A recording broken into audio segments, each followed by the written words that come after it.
Morning, everybody. So it is with great pleasure that I am introducing our speaker today, Christina Lowery.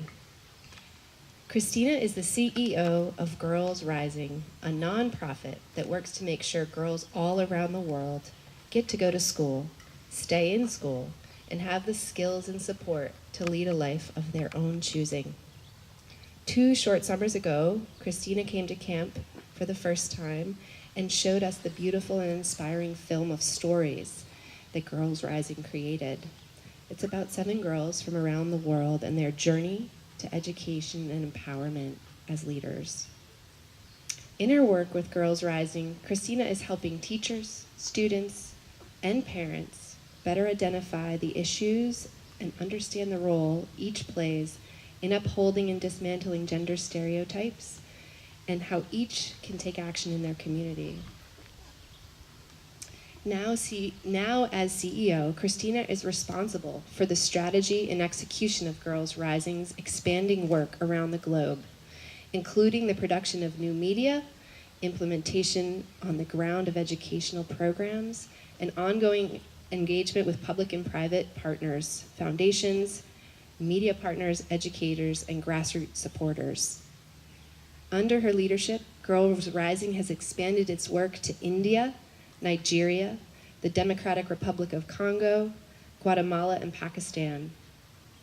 Prior to being involved with Girls Rising, Christina was a documentary filmmaker. She produced and worked on a wide variety of films, from biographies to current events-related films to feature films for CNN, ABC, Bill Moyers, Martin Scorsese, Robert De Niro, and many others. She holds a Bachelor's of Arts in Comparative Literature from Brown University and a Master's in International Community Planning from the University of Texas. So creative types. Here's your lady, a thriving role model and example who has found, in her words, my dream job. That in and of itself is inspiring, let alone the content of this work that she's doing to empower girls and women the world over. So it can come as no surprise that some of Christina's passions include her 6, 9, and 11-year-old children, and doing what I can to make the world a better place in both small and big ways. Christina names her paternal grandmother, Lena Grace Lowery, as a role model for her. This story really struck me. So the story of her paternal grandmother is she rode across Texas in a covered wagon as a girl, was a teacher in a one-room schoolhouse, and raised 5 boys in a small town with very, very little money. Christina says, whenever I think of my life work juggle and I think it feels challenging, I just think of her and what she might have said. Whoever said it was supposed to be easy? Christina now lives in New York's Hudson River Valley with her husband, Dudley camper number 12931, Scott Sylvester, a camper and leader and staff member for 10 summers, and her 3 children, Dudley camper number 24231, Zane, now in his junior year across the lake, right at this moment sitting in chapel as well, and Lucy and Hayden, thanks for joining us, with camper numbers yet to be determined. So please join me in a warm, warm Kiniya welcome and hopefully maybe a little bit of a surprise to our newest camper, number 25331, Christina Lowery.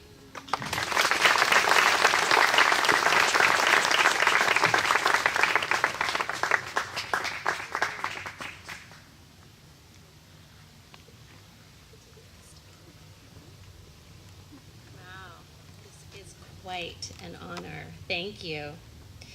Good morning, everyone. What an honor and delight to be with you this morning. What an unbelievably beautiful setting. About a year ago, I traveled to a rural village in Rajasthan, India. Our drive from India's capital lasted nearly an entire day. We went from a crowded, smoggy city through smaller towns, driving on windy, desolate roads. And we wound up in a village The roads were dirt. Some of the very simple houses were made of concrete blocks, and others were just made of mud and straw. The entire village had gathered for a screening of Girl Rising, a movie I helped make a few years ago. We made this film to tell a powerful truth, that educating girls is the single best thing we can do to improve society. There are many reasons that this is so, but it is a known fact. There is a mountain of evidence that shows us that this is true. I'm oversimplifying, but the fact is, the more girls are in school, the better the world becomes. Girl Rising tells the story of real girls, as Molly said, except 9, not 7. 9 girls from 9 different countries, each an ordinary but extraordinary girl, each overcoming incredible challenges to simply be able to go to school. We've translated the film into more than 30 languages, including Hindi, the language spoken in Rajasthan. Rajasthan, and India in general, is a place where girls and women are regularly discriminated against.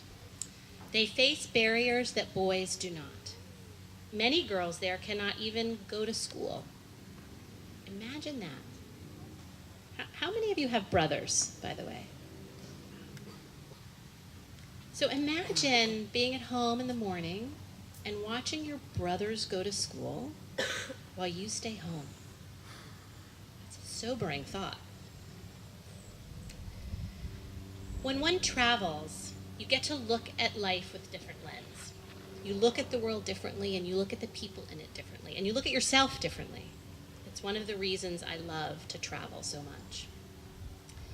I met a boy that day in Rajasthan. He told me that he had never questioned the way things were.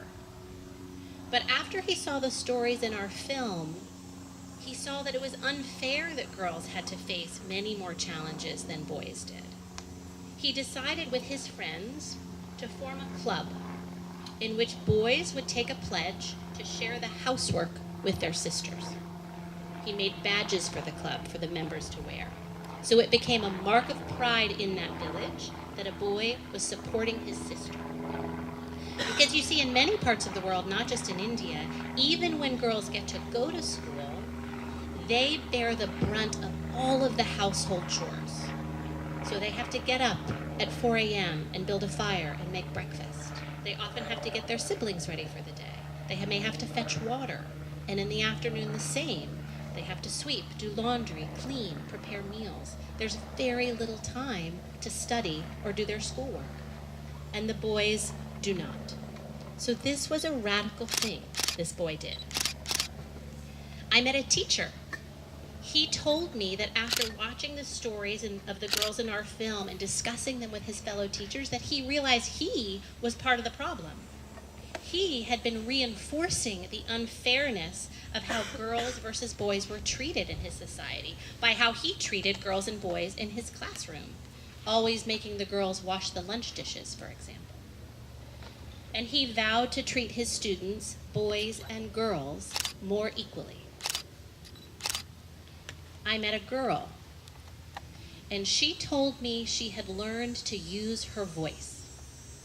She had never spoken up in class or in a group, but she had gained the confidence to do so. How? Well, she had been part of a whole Girl Rising program in that village. It created chances for her to do things that would be perfectly normal for you and your friends to do. But in this village, these things were not normal. So she got to play sports for the first time ever.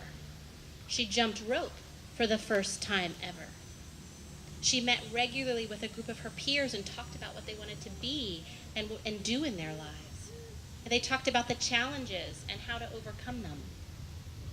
And these things changed her, changed what she thought of herself, changed her ideas of what was possible.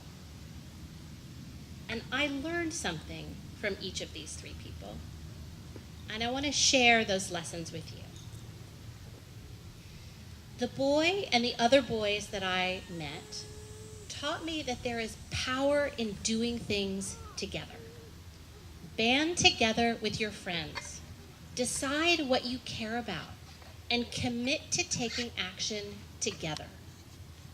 They couldn't have done it just one boy on their own. It was because they did it together. And any one of you is resourceful enough to figure out how to, for example, raise money to help someone else in need. In some places, it is as little as $10 a month that can send a girl to school. Just think about that. I think about what I spent $10 on this week, and it's humbling to think what else I could have done with it and what a difference it could have made to somebody. The teacher taught me that many people don't question the way things are. They march ahead in life and recreate the patterns that they themselves grew up with.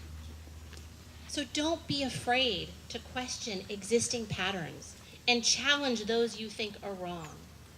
I spend every day trying to challenge the normal that is out there in many parts of the world for girls. And the girl I met in Rajasthan reinforced for me what I know to be true. That when someone finds their voice and their confidence, they can make incredible things happen in their own lives and in the lives of others. And that we all have this power within us. You, each of you here, has the power within you. The power to make this world a better place. The power to make other people's lives better. The power to make the other fellow's life better. And who is the other fellow? I know you talk a lot about that here. And certainly the other fellow is your cabin mate, your teammate, your brother, your sister, your friend. But I would also suggest that the other fellow is someone you don't know well or at all. It's someone in your school who may be awkward and shy and not your friend. It may be someone in your town that is in need of food, of clothing, of an opportunity. And it is a girl that lives halfway around the globe. A girl just like you, who giggles and laughs with her friends, who has hopes and dreams, and yet does not have anywhere near the opportunity or the normal that you have. For what is normal to you is not normal to millions and millions of girls around the globe. And I don't say that to make any of us feel guilty, because guilt is not a useful or constructive feeling. I say it to motivate you, to motivate me. I say it to empower you, to help you see your ability to affect change, and to recognize your responsibility to make change. All of us here today have been given so much. You are here at Camp Kiniya, surrounded by strong and remarkable girls and women. You're able to try things, to explore, to risk failure, to find strength in yourself and in your friends. You are held here by an incredibly strong network of love and belief in you. Let that be your rocket fuel. Let it be your rocket fuel to make the world a better place. I believe in the deepest parts of who I am that we are put on this planet to make a difference, to make the world a better place, to make other people's lives better. And you don't have to wait until you find your path, choose your career, and land someplace as some future you. This isn't a let's wait and see kind of thing. You mustn't wait. I implore you not to wait. What each of you can do now is incredible. Change begins with action, and action can begin today. What can you do today? What can you do when you get home? One of the girls in our film from Nepal, his name is Suma, and she said this: I've seen where change comes from. When it comes, it's like a song you can't hold back. Suddenly, There's a breath moving through you. And you're singing, and others pick up the tune and start singing too. And a sweet melody goes out into the world and touches the heart of one person, then another, and then another. This is how it begins. There is a phrase we love at Girl Rising. One girl with courage is a revolution. Go make your revolutions in the world. We will all be better for it. Thank you.